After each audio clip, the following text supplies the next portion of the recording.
Olá pessoal, tudo bem com vocês? Eu me chamo Evandro, eu sou um selfie-aplicante de EB2NW, tenho a minha petição aprovada e nesse canal aqui, para quem está caindo de paraquedas, eu conto a história da minha petição inteira, mostrando ponto a ponto de como eu montei essa petição que foi aprovada.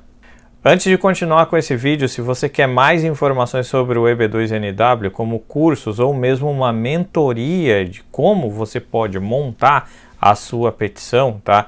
E também informações sobre uma outra categoria de visto que dá acesso ao Green Card também, que é o visto EB3. Você dá uma olhadinha nos links aqui embaixo, é bastante fácil. Você abre o vídeo aqui embaixo você tem as informações do vídeo, você abre aqui, clica no mais e aqui você vai ter acesso a todos os links, tá? Bom, para vocês entenderem a estrutura do que eu montei aqui para poder mostrar a minha petição inteira, né? O meu processo inteiro, eu posso dizer que ele teve 4 etapas até ele ser aprovado, tá? A minha primeira petição, ela foi negada, só que eu usei ela como base para fazer algumas melhorias, reaplicar o processo e ter ele aprovado lá no final, tá? Então eu organizei isso em 4 playlists e a gente está na 4ª e última playlist, que é aquela que eu mostro os questionamentos que o oficial de imigração fez em cima da reaplicação do meu processo, tá? Se você quer conhecer o meu processo inteiro e os detalhes do início até o fim, pega um baldinho de pipoca, qualquer coisa parecida e assista a todas as playlists, todos os vídeos, tá? Você vai ter condições de entender bastante como funciona esse processo inteiro. Então legal, essa daqui é a timeline do meu processo. Nós temos aqui 4 etapas, né, até a aprovação e uma série de vídeos para cada uma dessas playlists aqui. No próprio canal eu tenho a separação por playlist, você pode ir lá em ponto a ponto da minha petição e entender certinho como que eu fiz isso, tá? Nós estamos na 4ª playlist, que é a RFE, né, o pedido de informações adicionais que eu recebi do meu segundo processo, tá?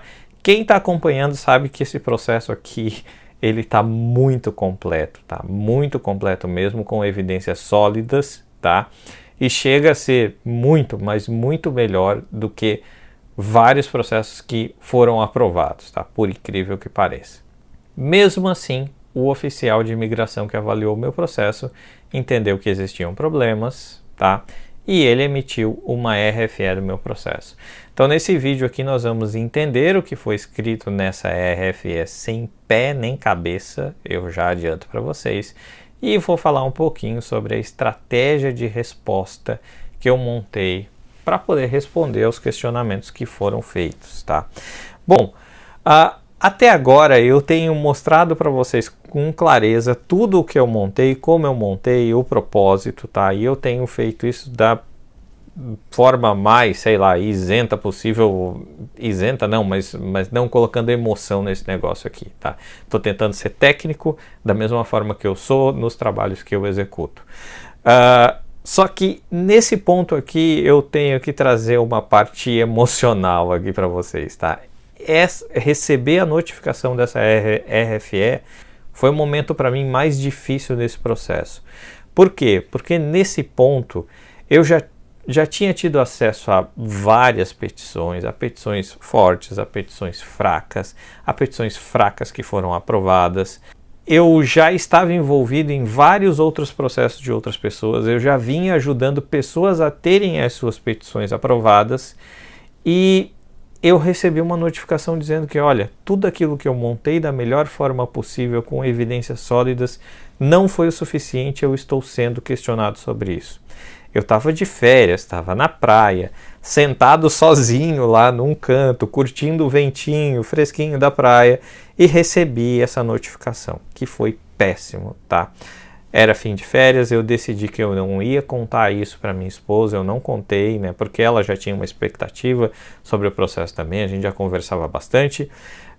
Optei por não falar e não falei até a data de envio da resposta dessa RFE, tá? Em algum momento ela perguntou, Evandro, como é que tá o processo? Tem alguma coisa? Tem uma RFE que eu estou respondendo aqui, estou mandando a resposta.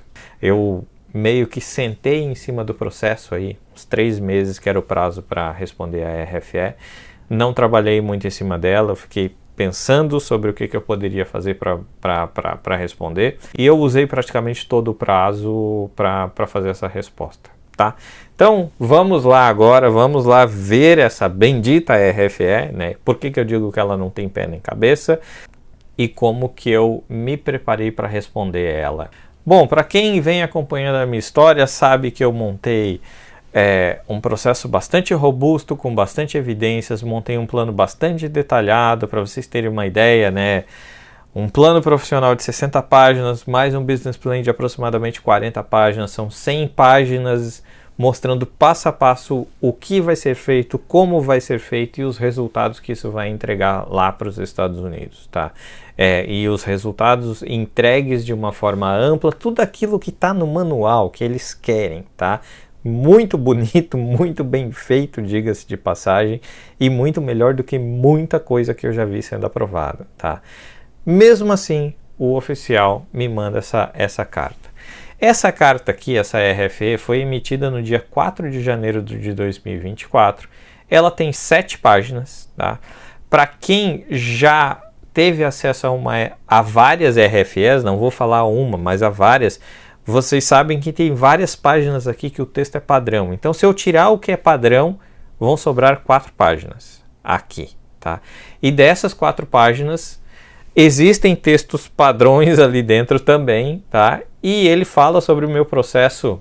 Se ele fala 3 parágrafos sobre o meu processo, é muito, tá? E não dá detalhe nenhum, absolutamente nada. Então, bem básico, tá aqui, me deram o prazo até o dia 1º de abril para responder. Isso aqui é texto padrão.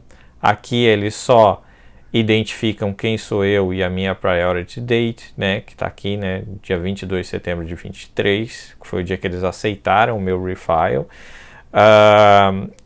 Fala da questão de elegibilidade, né, o que eu deveria demonstrar, a elegibilidade e que eu cumpro os 3 prongs. Basicamente isso, texto padrão. Requested Classification, né, que é a minha, eu optei por ir por Advanced Degree, e ele me deu o Advanced Degree aqui, que foi uma novidade, que na outra aplicação nem o Advanced Degree eles tinham me dado, tá? Então me deu o Advanced Degree. Quando ele vem para a importância nacional, vocês vão verem, né, nos outros vídeos eu sempre deixei sublinhado, marcado aqui o que é importante do processo. O resto tudo é texto padrão, tá? Então ele vem aqui, ó, de acordo com o peticionário, com a carta de petição do peticionário, ele pretende trabalhar fortalecendo as empresas de manufatura americanas, principalmente as pequenas e médias, replicando as metodologias que eu desenvolvi no Brasil, tá? Aí vem aqui, ó, o Endeavor pretende elevar a qualidade de produto e processo e otimizar os processos de engenharia, cultivar a cultura de inovação, levando ao crescimento econômico e melhorar a segurança nacional. Daqui ele deu uma viajada, tá? Isso aqui não tá lá no meu plano lá, tá? O meu plano ele é bastante focado em aumentar a competitividade de pequenas e médias empresas de manufatura americanas, tá? Então aqui ele já deu uma viajada, já deu uma escorregada no começo, tá? Beleza. Vem aqui e diz que a USIS entende que o peticionário não conseguiu demonstrar que o Proposed Endeavor dele tem impacto suficiente para a indústria americana de uma forma mais ampla, né? Então ele não me deu importância nacional, tá? Em algum lugar ele fala de mérito aqui, que o mérito ele deu, tá? Só o mérito, a importância não deu. Ó, de acordo com o Proposed Endeavor do peticionário, né? Ele não atende os requisitos de importância nacional do primeiro prong de Danazar. Então disse, ó, não atende. Tudo aquilo que eu mandei lá, bem explicado, tudo bonitinho, não atende, né? Aqui texto padrão, o que é para mandar, o que eles aceitam? Texto padrão.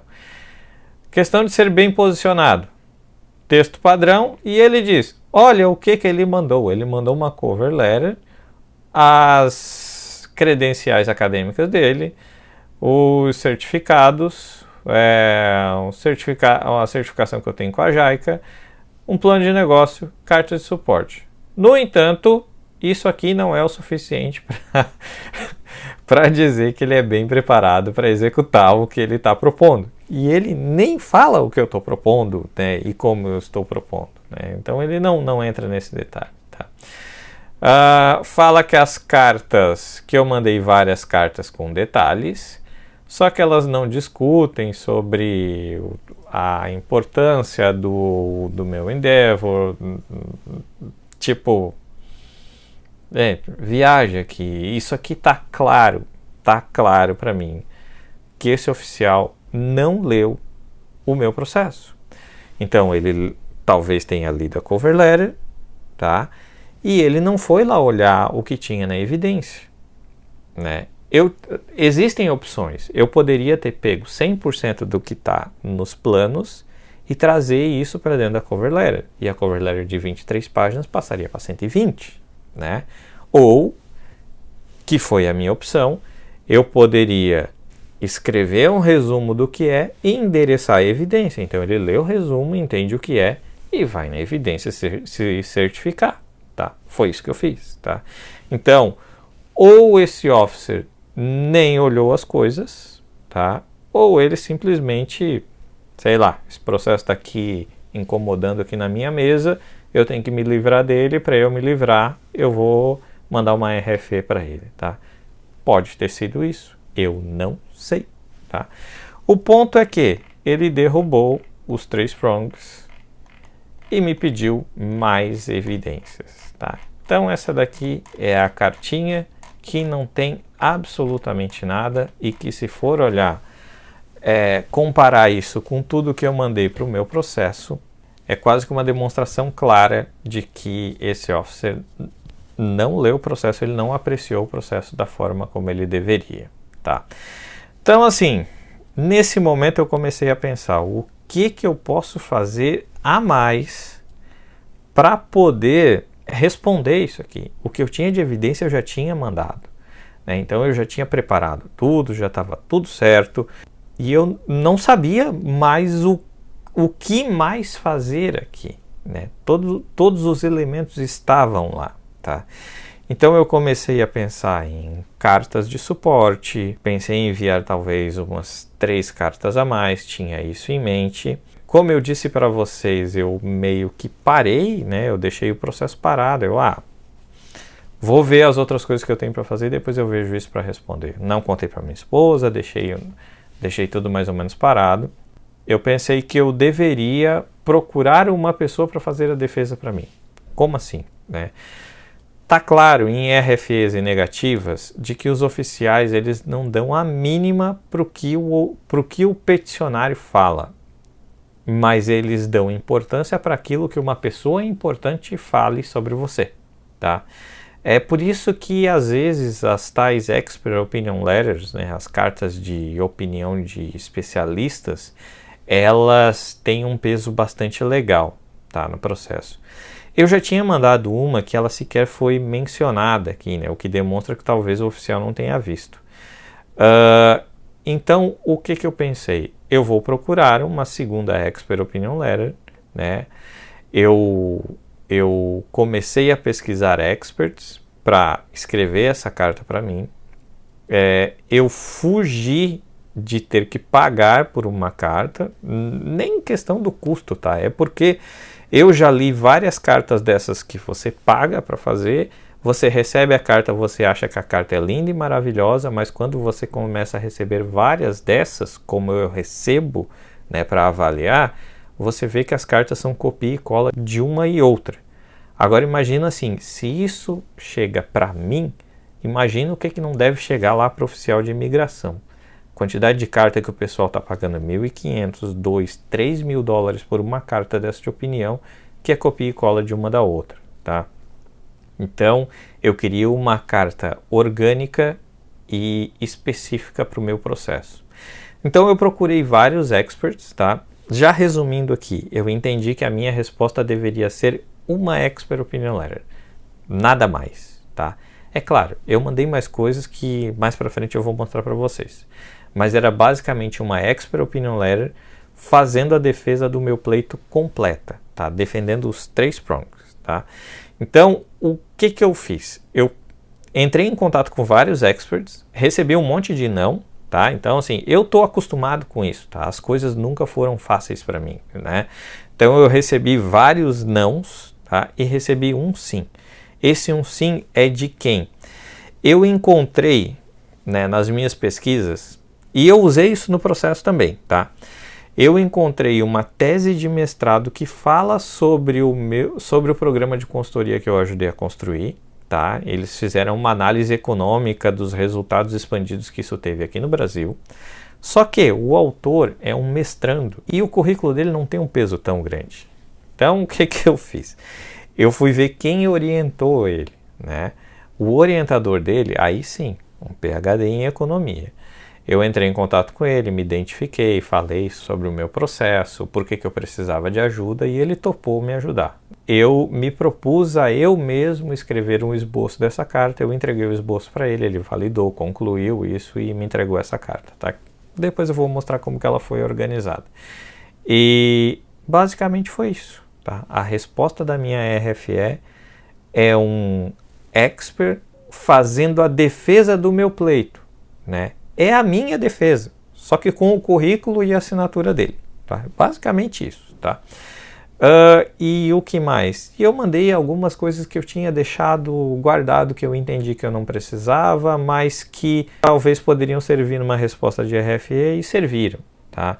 Então, a questão de ser preparado, né? Eu botei lá artigos publicados, congressos, simpósios que eu tinha participado, que mais? Livro publicado, eu tenho um livro publicado, um capítulo desse livro, né?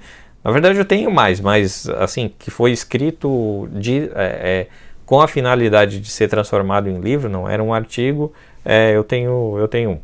Então eu usei essas coisas para mostrar a questão de preparação, tá? Então, resumindo, estratégia da resposta da RFE.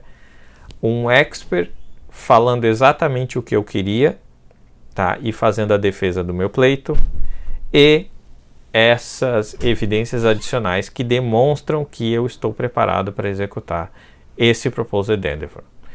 Beleza, gente? Seguimos para os próximos vídeos. Abração, até a próxima!